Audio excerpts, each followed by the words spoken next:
Hazrat Anas radiyallahu anhu said, a contingent from the Okul tribe visited the Prophet sallallahu alaihi wasallam and started living on the Sufa platform.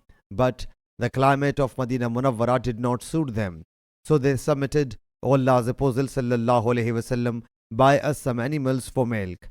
He sallallahu alaihi wasallam said, I don't see any solution says this, that you should go and live with the camels of Allah's Apostle sallallahu alaihi wasallam. They therefore went there and continued consuming the milk and the urine of the camels until they relied and got rather fat. Then they assassinated the cattlemen and drove away the cattle. A screamer notified the Prophet sallallahu alaihi wasallam. He sallallahu alaihi wasallam thereupon dispatched some men in their chase who fetched them before dawn.